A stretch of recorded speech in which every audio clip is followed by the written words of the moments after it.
गुरुर्ब्रह्मा गुरुर्विष्णु गुरुरेव महेश्वरः गुरु साक्षात् परब्रह्म तस्मै శ్రీ గురవే నమః. పరమాత్మకులారా, ఇంకా సర్వవ్యాపి ఆద భగవంత, అంతటా వ్యాపించినటువంటి భగవంతుడు ఇంతో ఇంటాడా మళ్ళీ ఇన్నా కూడా ఒక్కొక్కసారి ఒక్కొక్క రకంగా చెప్పుకుంటూ వస్తుంది. అవి గుర్తు పెట్టుకునేది కావాలి.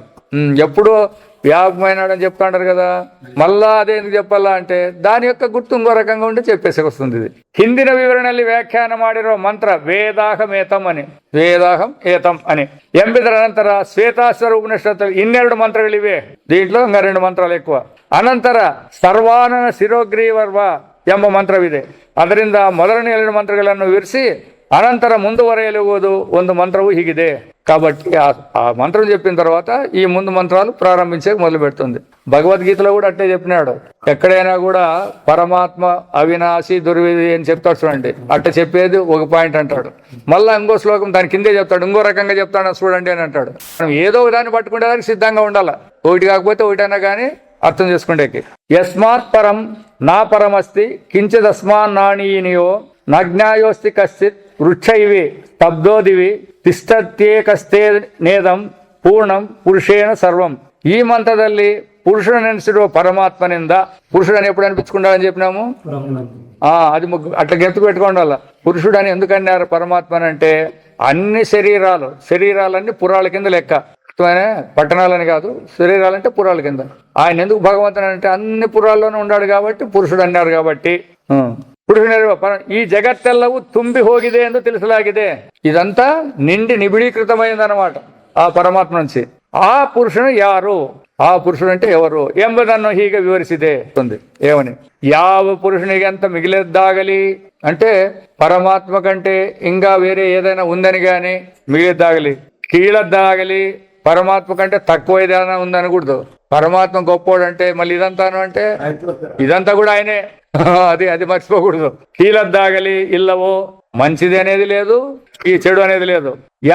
హాగు యావనికింత అల్పవద్దాగలి మహత్తద్దాగలి, అల్పమైంది గాని మహత్తతో కూడింది గాని ఇల్లవో యావను వృక్షదంతే అచలనాగి తానొబ్బనే ఇద్దుకొండిరువనో. ఎవడైతే ఆ మోటు మరం ఉంటుంది చూడండి, అది దానివల్ల నిలబడి ఉంటుంది, అది చలనం లేదు దానికి.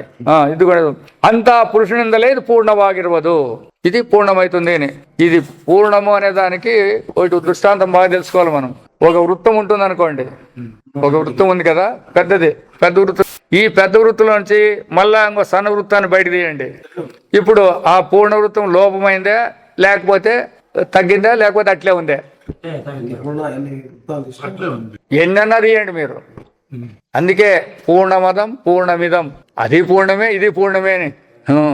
అది మీరు ఏదైతే ఈ జగత ఇది పూర్ణమే అది పూర్ణమే అన్నట్ల. అట్లా ఈ పూర్ణమదం అనేది ఎప్పుడు కూడా పూర్ణంగానే ఉంటుంది కానీ ఒకప్పుడు వెలుగుతూ ఉండేది కాదు. ಅಂತಾ ಪೂರ್ಣಮಿದಂ ಎಂದು ಬೇರೆ ಒಂದು ಸ್ತುತಿಯಲ್ಲಿ ಹೀಗೆ ತಿಳಿಸಿದೆ. ಇಲ್ಲಿ ಪುರುಷನಿಗಿಂತ ದೊಡ್ಡದಾಗಲಿ ಚಿಕ್ಕದಾಗಲಿ ಇಲ್ಲವೆಂದದ್ದರಿಂದ భగవంతుని కంటే పెద్దది లేదు, భగవంతుని కంటే చిన్నది లేదు. ఉండేది ఏమిటిది? అట్లా అట్లా ఆ పదానికి రావాలా. భగవంతుని కంటే చిన్నది లేదు, భగవంతుని కంటే పెద్ద. ఎందుకంటే అన్నిటి అంటే సీమ్ తీసుకొని దీంట్లో సన్నగుండాడు అనొద్దండి. ఆడ పూర్ణంగానే ఉంటాడు, ఆడనా కానీ పూర్ణమే. ಇಲ್ಲಿ ಪುರುಷನಿಗಿಂತ ದೊಡ್ಡದಾಗಲಿ ಚಿಕ್ಕದಾಗಲಿ, దొడ్డదెంబదు పురుషుడే, చిక్కదెంబదు పురుషుడే. ఆ గొప్పదనేది పురుషుడే, చిన్నదనేది కూడా పురుషుడే. అవనికింత ద్వితీయవాదుదేను ಇಲ್ಲ ಎಂದು ತಿಳಿಯಬೇಕು. అతనికంటే రెండవది ఉంటుంది అనే పదం రాకూడదు. వ్యవహారంలో ఉన్నాయి, 2 ఉంటాయి. అయితే పరమాత్మలో 2 అనే పదాలు వచ్చేకలేదు. ಹೀಗೆ ಹಿರಿಯದು ಕಿರಿಯದು ನೀಚ ಉತ್ಕೃಷ್ಟ ಎಂಬ ಭಾವಗಳೆಲ್ಲವೂ పురుషునಲ್ಲೇ కల్పిత అయిపోతాడు. ఒక మాటతో కొట్టేశాడు. ఇంచేపు మనం ఏమేమి ఉండాలనుకుంటామో, ఇది పెద్దది సన్నది ఇది నీచము ఇది ఉన్నతం అనుకుంటామో అన్ని కల్పితమే అని ఒకటే మాట. పోనీ సత్యం అంటే చూపేయండి అంటారు వాళ్ళు. సత్యం అంటే చూపేయాలంటారు. ఇప్పుడు పంది ఆవు, ఈ రెండింటిలో యాది నీచం యాది ఉన్నదంటే ఏం చెప్తారు మనం? ఆవు పవిత్రమా లేదా పంది పవిత్రమా అంటే ఏమంటాం మనము వ్యవహారంలో? పంది నీచం కదేపా. మరి పరమాత్మ కంటే పంది వేరే ఉండింటే నీచమే.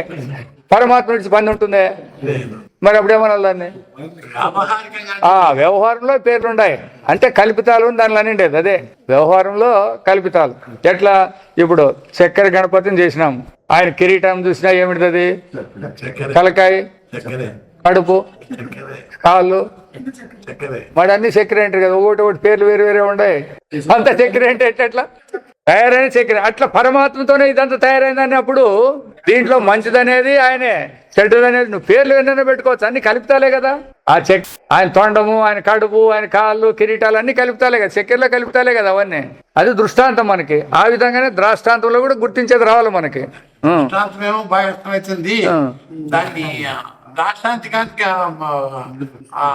అనుసరించుకునేది కొంచెం ద్రాష్టాంతికాన్ని అనుసరించుకునేది ఎక్కడ పొరపాటు జరుగుతుందంటే, నీవు ఆ పదార్థమైన జ్ఞానాన్ని అన్వయించకపోతే కష్టమవుతుంది.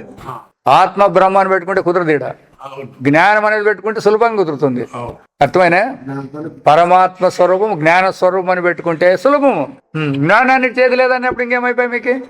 చక్కెర నిడిచి విగ్రహం లేదన్నప్పుడు జ్ఞానాన్ని విడిచి ప్రపంచం చూపేయండి, పోనీ యాదన చూపండి. మీరు ఇప్పుడు ఎవరికి వాళ్ళు ఎవరన్నా ఎట్లా వాళ్ళని వచ్చి కూర్చొనిలేండి. ఇది ఉంది అని చూపిమని చెప్పానండి, వాళ్ళు ఇది ఉంది ఇది లేదు అని అనమనండి. ఎట్లా అంటారు? జ్ఞానంతోనే అనాలి, ఉందన్నా దాంతోనే అనాలి, లేదన్నా దాంతోనే అనాలి. దాని ఎవరి చేత కాదనమాట అట్లా. కాబట్టి ఇవన్నీ పురుషునల్లే కల్పితావు. పురుషునన్నే ఆశ్రయిస్తుతావే అని అర్థ. పురుషుల్లో కల్పితమన్నా ఒకటే, అవంతా పురుషుల్లోనే ఉండాయన్నా కూడా ఒకటే. మట్టినే నువ్వు కుండా ముంతం ఒకటని కల్పించుకుంటావు. ఎందుకు? వ్యవహారానికి. మరి అవన్నీ మట్టి నుంచి ఏమి లేవు కదా, అట్లా ఇవి కూడా పరమాత్మ నుంచి లేవు. ఆ పురుషునాదరో కూటస్థ, కూటస్థ అక్రియను. కూటస్థ అంటే ఏమర్థము? ఉండేవాడని కాదు. కూటము అంటే వంచన, మోసము. కూటం అంటే దాని అర్థం అది. స్థ అంటే దాంట్లో దాన్ని కలుపుకొని ఉన్నాడు అని అర్థము. ఇప్పుడు నీకు ఈ ప్రపంచం అంతా కనపడేదంతా కూడా దాంతో అట్లే కనపడేది. కూటస్థుడు అంటే మనం ఏం చెప్తా ఉన్నాం అంటే కదలనోడు అని చెప్తా ఉంటాంలే మనం అంతా చెప్పేదానికి. దానికి భగవద్గీతలోనే చెప్పినాడు, కూటం అంటే వంచన. స్థా మాయతో అంతా కూడుకొని ఉన్నాడు అని, ఆ మాయని ఉన్నాడు అనేదానికి అది ఆ పదం వస్తుంది, కూటస్థ అనేదానికి. అవిక్రియుడు, ఏ క్రియలు లేవు ఆయన దగ్గర. ಏಕೆಂದರೆ ಅವನಲ್ಲಿ ಕಲ್ಪಿತವಾಗಿರೋ ಪ್ರಪಂಚ ಅವನಿಗೆ ಯಾವ ವಿಕಾರವನ್ನು ಉಂಟು ಮಾಡಲಾರದು. ఇప్పుడు తాడులో మీరు కల్పించుకున్న పాము తాడుని ఏం చేస్తుంది? ఇంతలా ఉంది, దానికి పడగ ఇంతెత్తుంది, కళ్ళు ఇంటిలా ఉండని వేదనే చెప్పండి మీరు. తాడికి ఏమన్నా అవుతుందే? అట్లా పరమాత్మలో కూడా మీరు ప్రపంచం ఉంది, పంచభూతాలు ఉన్నాయి, అవి పుట్టినాయి ఇవి పుట్టినాయి ఏమన్నా పెట్టండి, ఆయనకి ఏం అంటుకునేటట్లు లేదు. ఎంత సులభంగా మనకి బోధపడాలంటే ఎందుకు కానీ అంటుకోలేవు అంటే, కల్పితమైనవి ఎట్లా అంటుకుంటాయి? వస్తువు ఉంటే దానికి ఆధారం, వస్తువే లేదు, లేని వస్తువు పేర్లు పెట్టుకొని దానికి అంటించకపోతే అది ఎట్లా పోతుంది అంటుకునేదానికి?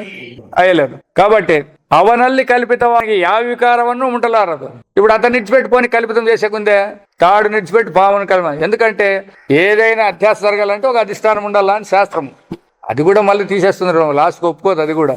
ఎందుకంటే ఇప్పుడు ఆకాశం నీలంగా ఉందనే దానికి ఏం అధిష్టానం ఉంది మీకు? ఇప్పుడు వాడు అడుగుతాడు, పూర్వపక్షి అడుగుతాడు, నిజంగా మీరు చెప్పే దృష్టాంతాలన్నీ కూడా వ్యవహారంలో ఉండేది చెప్తారు, తాడు పాము అన్ని వ్యవహారంలో ఉండేది చెప్తారప్పా. ఇది అధ్యాస అయిందంటే నేను ఒప్పుకుంటాను. ఆత్మలో అనాత్మ అధ్యాస అయింది, అనాత్మలో ఆత్మ అధ్యాస అయింది అంటారు. ఆత్మను ఎవడు చూసినాడు అని అడుగుతాడు వాడు. ఎట్లా ఉంటారు ఇప్పుడు పూర్వపక్షులు అంటే? మనకి ఆ అనుమానాలు రాకూడదు అన్నప్పుడు వాళ్ళు చెప్తారు, అది ఎప్పుడు ఉండాల్సిన రూల్ ఏం లేదు అట్లా. ఆకాశం నీలంగా ఉంది అన్నారు, అవునా? ఆకాశంలో ఏం లేదు కదా, మరి మీరు ఎక్కడ చూసి అందరూ అధ్యాస జరిగిందా లేదా? ఆకాశంలో నీలత్వం లేకుండా నీలత్వం ఉందని అధ్యాస జరిగిందా లేదా? మరి మీరు ఆకాశాన్ని ఎప్పుడు లేకుండా ఎప్పుడు చూసింటారు? ఏమి లేదనేది ఎప్పుడు చూసి నీలంగా ఉందని ఎప్పుడు చూసినారు అని అంటే, అధ్యాసకు అధిష్టానం కూడా ఉండాలా లేదా అని అది కూడా చెప్తాడు. రెండు పెట్టుకోండి దగ్గర సరుకులు. మనం ఎవడన్నా ఒకటి ప్రశ్న వేసినప్పుడు రెండు పెట్టుకోండి ఆయుధాలు. వాళ్ళు అట్లా వస్తే అట్లా రావాలా, ఇట్లా వస్తే ఇట్లా పోవాలా. కాబట్టి ಪ್ರಪಂಚದ ಗುಣದೋಷಗಳಾಗಲಿ ತಾರತಮ್ಯಗಳಾಗಲಿ ಯಾವೂ ಅವನನ್ನು ಸೊಂಕಲಾರವು. అంతెందుకు, ఇప్పుడు ఉదాహరణ చెప్పండి, నాకే స్వప్నం వచ్చింది, స్వప్నంలో నేను ఏట్లు తిన్నాను అన్నావు, నువ్వే అంటావు మాతో వచ్చి. వాడు కొట్టుకోకుండా ఎముకలంతా ఇరుగొట్టినారప్ప అంటావు. ఏది మేల్కొన్నాక ఏడ ఎముకలు ఇరిగినాయప్ప నీకంటే? మరి కల్పిత వ్యవహారం నీకు అంటుకుంటుందే? మరి అట్లనే ఇది కూడా ప్రపంచాన్ని కల్పితం చేసినారు భగవంతునిలో. ఇవన్నీ అంటే చెబుతామంటే ఎట్లా? ఆయనే కదా ఇవన్నీ చేసిండేది, మాకేం పట్టింది, ఆయన ఏం కూడా చేసినాడని. అందుకే పైన అవిక్రియుడు అని చెప్పిండేది. ఏ క్రియ లేనాడని మొదటి చెప్పినారు. మీరు ఇట్లా పనులు మాట్లాడతారని. ఏ క్రియ లేనాడు అన్నాడు. సూర్యుడు ఇప్పుడు ఏం క్రియలు చేస్తున్నాడు? స్వయం ప్రకాశం. అదంతే. మనమేమో సూర్యుడు ప్రకాశిస్తున్నాడు, మేఘాలను మోసే సూర్యుడు మబ్బు పోయినాడు అని మనం మాట్లాడుతున్నాం. ఆయనకేముండవు అవన్నీ, మన కల్పితాలు ఇవన్నీ అంతే. ఆ విధంగా కాబట్టి గుణదోషగలాగలి తారతమ్యಗಳು అంటే హెచ్చు తగ్గులు కూడా యావోವನ್ನು సొంకలారో అతను ముట్టుకుండేకే లేదు. అవరు అసంగనే ఎందర్థ, అతనికి సంఘం లేదు అని అర్థం. అందుకే దాన్ని కూడా మనం ఆకాశ దృష్టాంతాన్ని పెట్టుకొని ఉండాలి వ్యవహారంలో. పరమాత్మను ఎవరు చూపిలేము, ఆకాశాన్ని అందరికీ చూపించచ్చు. ఇప్పుడు ఆకాశంలోనే కదా ఈ పంచభూతాలు, మిగతా 4 ఉండేది భూతాలు. మరి ఆకాశానికి ఏడన్నా అంటుకుంటాయా ఇవి? ఆకాశంలో అంటుకోకపోతే ఇప్పుడు మనం అందరూ చూస్తాం కదా, మన గోళం అంతా భూమండలం అంతా కూడా ఆకాశంలో తిరుగుతుందే లేదా? మరి ఈ భూమండలంలో భూమి ఉంది, నీరు ఉంది, గాలి ఉంది, వాయువు ఉంది, అన్నీ ఉన్నాయి కదా. మరి నీళ్ళు ఏడ పైన కారలేదు ఇవి కిందికి? ఆకాశంలో ఉంటే నీళ్ళు కారాలి కదా, ఆధారం లేకపోతే. అన్నిటికీ ఆధారము ఆకాశమే. మరి ఏడన్నా ఒకదానికి అంటుకుంటాయా? ఆకాశానికి ఇంత మన్ను చల్లంటే ఏమన్నా అంటుకుంటుంది, ఇంత అగ్గి అంటే ఏంటి ఏమన్నా అంటూ, పెట్రోల్ పోసి అంటే ఏంటి పోయి చూస్తాం, ఏమి అంటుకో. మరి ఎట్లా ఎందుకు అంటే ఆకారం లేని దానికి ఏమిటి ఇస్తారు అని మీరు. అట్లా పరమాత్మ కూడా ఆకారం లేదు కాబట్టి ఈ వ్యవహారాలు కల్పితాలని ఏవి కూడా దానికి అంటుకుండేకి లేదు. ఎందుకంటే వీటికి సత్యత్వం లేదు. కాబట్టి ಹೀಗೆ ಪ್ರಪಂಚವು ಆ ಪುರುಷನ ಆಶ್ರಯದಲ್ಲೇ ತೋರಿ ಆತನ ಎಂದೇ తోచి అవనల్లే ఇద్దు అతనిలోనే ఉండి కడకి అవనల్లే మైగరవేదు లయమైపోతుంది. ఈ ప్రపంచమంతా కూడా విచారం లేకపోతే అతని ఎందే సృష్టి, అతని ఎందే స్థితి, అతని ఎందే లయం. అటు 3 ఒకటి ఎట్లయితాడప్ప అంటే నీ స్వప్నమే చెప్పంటాడు. నీ స్వప్నం ఎక్కడ పుట్టే? నీలోనే పుట్టే. ఆ పుట్టినది ఆడుండే? నీలోనే ఉండే. మెలకు వస్తానే ఆడికి పోయా? నీలోనే లయమా. మరి ఏమైంది ఇప్పుడు మీకు? అనుభవం ఉందా లేదా అట్లా? మరి పరమాత్మకు ఉండదా? మీకే ఇట్లా ఉంది అన్నప్పుడు పరమాత్మకి ఎందుకు ఉండవు అట్లాంటివి? కాబట్టి ಇದಕ್ಕೆ స్వతంత్రవాద అస్తిత్వమిల్ల. దానికి ఈ ప్రపంచానికి స్వతంత్రమైన అస్తిత్వం అనేది లేదు. ఆదరిందలే పురుషుని అద్వితీయనందు సిద్ధవాగుతుంది. అట్లా ఎందుకంటే ప్రపంచము పరమాత్మ 2 ఉండయనద్దండి ఎప్పుడే గాని. పరమాత్మ నుంచి ప్రపంచం అనేది లేదు. ఒకవేళ మీరు ఉందనుకుంటే అది కల్పితమైంది, ఆయనకి అంటుకుంటే అతడు 2వది లేనటువంటి అద్వితీయుడు అని తెలుసుకోండి. ಇಂಥ ಪುರುಷನೆಂಬ ಪರಮಾತ್ಮನ ವಿಸ್ತಾರವನ್ನು ಮಹಿಮೆಯನ್ನು ವಿಭೂತಿ ಬಲಶಕ್ಯಾದಿಗಳನ್ನು కండుకొండు అయినా మరి చూడు ఇవన్నీ లేవు అని అంటారు. మళ్ళీ ఇవన్నీ మనకి ఆశ్చర్యం కనపడుతుందా లేదా? ఈ ప్రపంచాన్ని ఎట్లా సృష్టి చేసినాడు, ఆకాశాన్ని ఎట్లా చేసినాడు, భూమిని ఎట్లా చేసినాడు, ఈ విచిత్రాలన్నీ ఉన్నాయి కదా. మరి దానిలో ఏమన్నా మనము శక్తి, ఆయన మహిమ అదే చెప్తారనమాట. భగవంతుని మాయనే భక్తులు మహిమ అంటారంట. అర్థమైనా? మనం మాయని అంటాము, మమ్మల్ని అంతా మాయలు వేసినాడని మనం అంటాం. అగ్నులంతా భక్తులు ఏమంటారంట? భగవంతుని మహిమప అని వాళ్ళు అట్లా పొగుడతారంట. ఎంత డిఫరెన్స్ చూడండి. ಸಿದ್ಧವಾದ ಮಹಿಮನ್ನು ವಿಭೂತಿ ಫಲಶಕ್ತಿಯನ್ನು ಕಂಡುಕೊಂಡು ಜಗತ್ತೆಂಬುದು ಎಲ್ಲವೂ ಅವನಿಂದಲೇ ವ್ಯಾಪ್ತವಾಗಿದೆ ಎಂದು ತಿಳಿಯುವುದೇ ಅಧ್ಯಾತ್ಮ ವಿದ್ಯೆ. అధ్యాత్మ విద్య అంటే ఏమిటి అన్నట్లయితే పరమాత్మ ఎందే ఇదంతా తోచి అణిగిపోతుంది, స్వతంత్రం లేదు అని తెలిపేదే అధ్యాత్మ విద్య. అంటే మన యొక్క విద్యలో ఉన్నాయి కదా, వ్యవహారంలో ఉండే విద్యలన్నీ. అట్లా ఈ అధ్యాత్మ విద్య అంటే ఆత్మ విద్య లేకపోతే స్వరూప విద్య అని దీనికి పేరు. ఏమి అంత కనుక్కునేది ఏముందప్ప అంటే ఇంతే. అంతా పరమాత్మను విడిచి లేదనేది ఒకటి. ఒకవేళ మీరు ఏమైనా ఉందంటే అది కల్పన అని తెలుసుకుంటే అయిపోయాయి. ఇప్పుడు దేహం ఉంది నాకని అంటే పని ఏముంది? దేహం ఉందే, దేహాన్ని కల్పించుకున్నావు. మరి నేను సస్తాను పుడతానని ఎందుకు వేసుకున్నావు? అది కల్పనే. దేహాన్ని నాశనం చేసుకునే కదా పుడతాం సస్తాం అంటాండి. అది లేకపోతే మనకెందుకు భయము? కాబట్టి దేహమే కల్పన అన్నాక పుట్టి సచ్చే సమాచారం ఎక్కడి నుంచి వస్తుంది?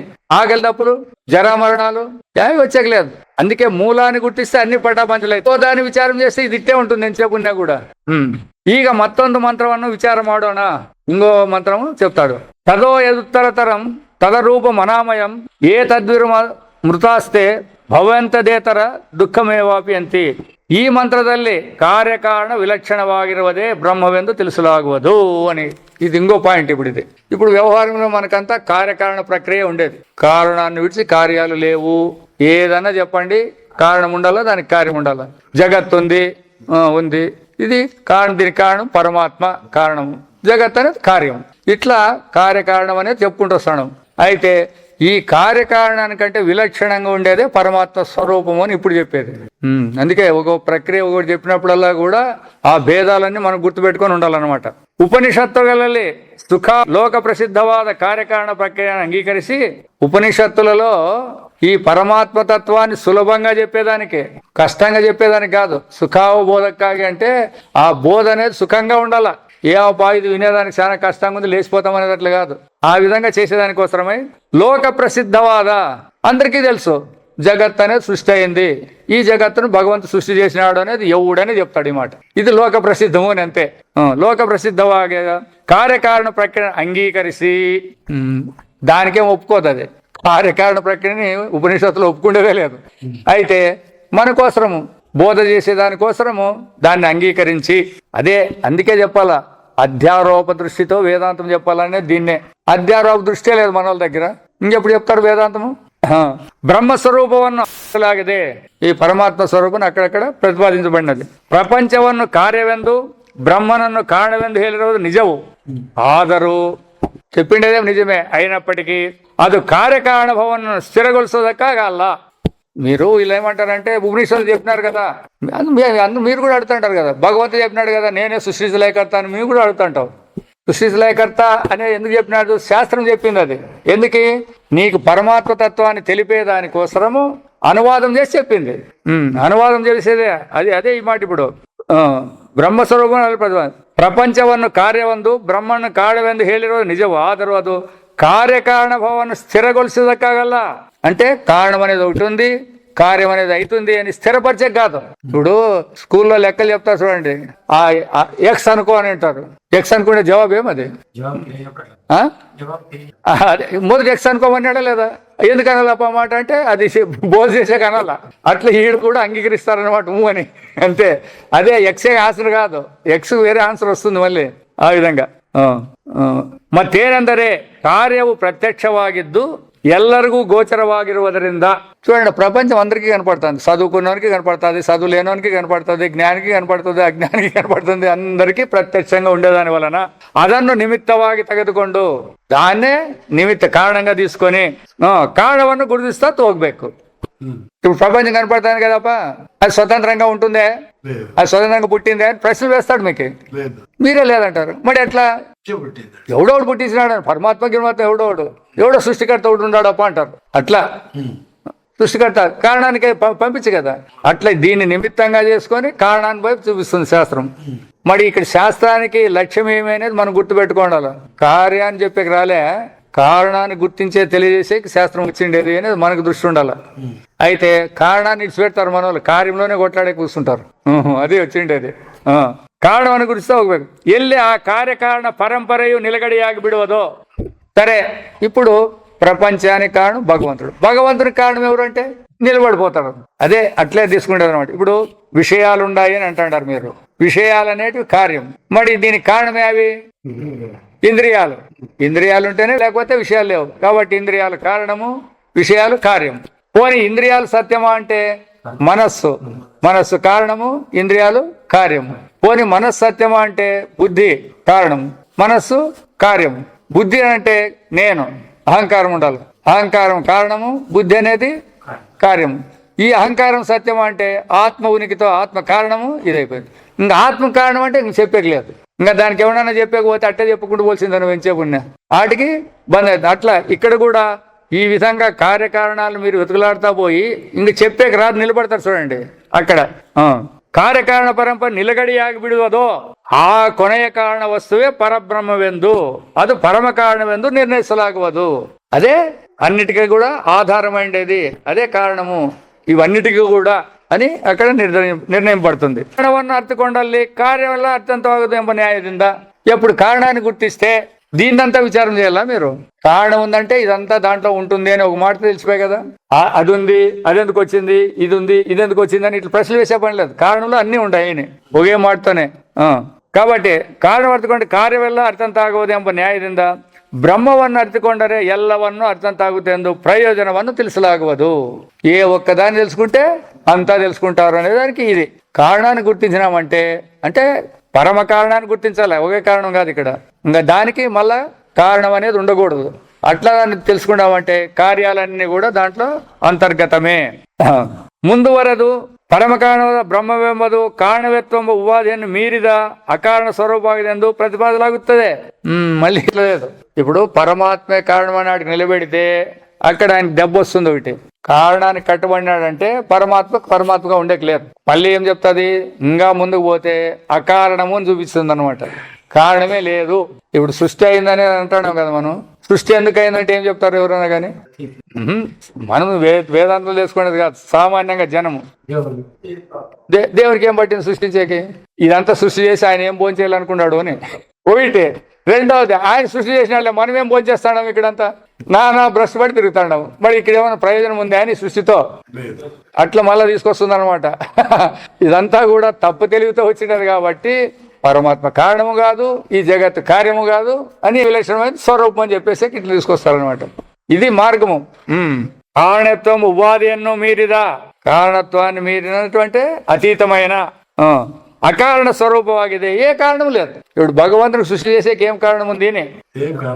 మరి ఎందుకు అయింది అంటున్నారు? మరి మీరు భగవంతుడు చేసినాడని అంత చెప్తాంటారు కదా. మళ్ళీ అడగాలి, ఇట్లా గురువులు అడగాలి, ఏ స్వామి ఇట్లా ఏం భగవంతుడికి దీంతో సృష్టి ఏం? దానికే వీళ్ళు ఏం చెప్తారు కొంతమంది, ఆయనకి క్రీడ ఏదో ఆటలాడికి పెట్టినాడు అంటారు కొంతమంది. క్రీడ ఆయన ఆటాడే మనలందరూ ఫుట్బాలా మనమేమో నాడే కాలుతో కొట్టుకుంటే పగలల్లా. ఇప్పుడు భగవంతుడు ఎట్లయితాడు? మనల్ని పొంద కాలుతో కొడుతుంటే మనకి దుఃఖాలు ఇచ్చే భగవంతుడు ఎట్లయితాడు అని అవి కూడా రాల్సిందే కదా. వీళ్ళ పాయింట్లు మమ్మల్ని ఏం చేసి పుట్టించినాడు, ఎందుకు కానీ మేము పుట్టాలా? కారణం లేదు. అయినా శాస్త్రం ఒప్పుకొని చేస్తుంది అనమాట. అది అంతే. అంతా మంత్రవిధు. ఇట్లా చూడండి, కార్యకారణ భావాన్ని పెట్టి పరమకారణాన్ని చూపించి పరమకారణం కూడా లేదు అని చూపించేదానికి మంత్రం. ಇಲ್ಲಿ ಋಷಿ ತಿಳಿಸುವುದೇನೆಂದರೆ, ఈ ఋషి చెప్పేది ఏమంటే, యావది ఎల్లಕ್ಕೂ మిగిలాదెద్దు అంతటికి అతీతమైనది, మేలినదు ಆಗಿರುವುದೋ పైనుండేదై ఉంటుందో అది నిజವಾಗಿ అరూపవు అనామయవు ఆగిదే. అన్నిటికంటే అతీతమైన దాంట్లో దానికి రూపము లేదు, పేరు లేదు. అనామయం అంటే పేరు కూడా లేదు దానికి. అనామయವೆಂದರೆ ఆధ్యాత్మికాది తాపత్రహితవాదద్దు ఎందర్థ. ఆధ్యాత్మికము, ఆది భౌతికము, ఆధ్యాత్మికం తాపత్రయాలు లేవు. ఇప్పుడు మనకి దేహం తాపత్రయాలు, దేహం రోగాలు ఉంటాయి. పంచభూతాలతో ఆ పాములు తేలు కొట్టేది ఇట్లాంటివన్నీ ఇవి ఉన్నాయి. ఉరుములు ఆది దైవికం, సునామీ ఇవన్నీ వస్తాయి చూడండి. ఇట్లా తాపత్రయాలు ఆయనకి లేవు. అది అనామయకుడు అంటే పేరుండే వాళ్ళకి ఇవన్నీ తగులుకుంటాయి, పేరు లేని వాళ్ళకి ఏం తగులుకుంటాయి? ఏం తగులుకుంటే. నಮಗೆ మనస్ಸಿನಲ್ಲಿ ಉಂಟಾಗುವ ಭಯ, కామ, మనకు భయము, కోరిక, ಬೇಸರ, విసుగు ಮುಂತಾದವು ఆధ్యాత్మిక తాపಗಳು ఎనిಸುವವು. ఇవన్నీ ఆధ్యాత్మిక బాధలు. అంటే దేహంలో పుట్టేటివి. ವ್ಯವಹಾರದಲ್ಲಿ ಬೇರೊಬ್ಬರ ಕಡೆಯಿಂದ ಒದಗುವ ದುಃಖಗಳನ್ನು ఆది భౌతిక తాపగలెన్నವರು. ఈ ప్రపంచంలో పంచభూతాలతో సృష్టి అయినాయి కదా, వాటి ద్వారా ఈ జంతువుల ద్వారా గాని మనుషుల ద్వారా గాని ఏమైనా వస్తుంది చూడండి, అది ఆది భౌతికము.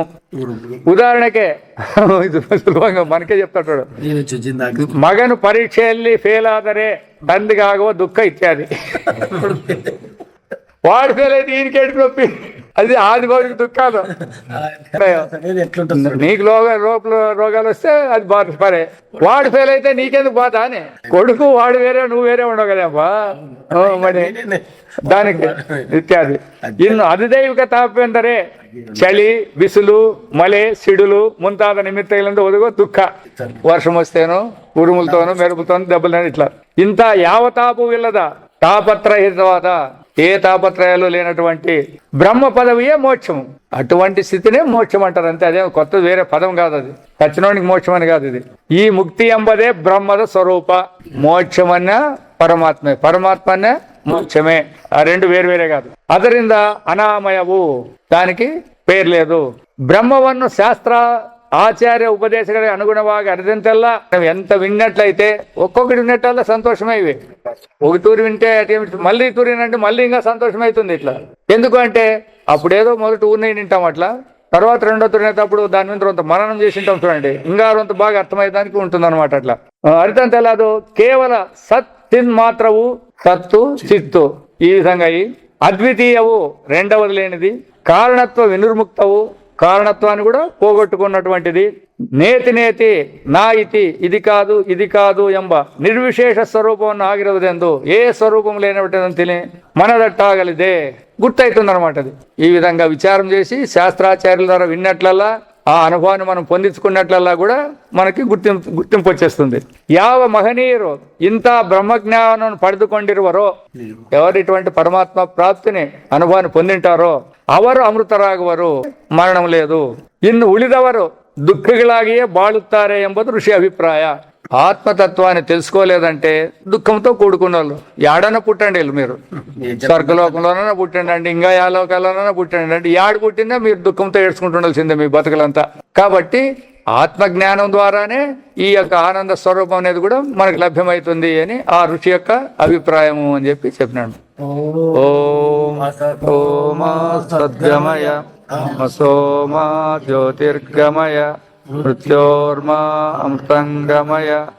ఓం సహనా భవతు సహనౌ భునక్తు సహ వీర్యం కరవావహై తేజస్వినావధీతమస్తు మా విద్విషావహై.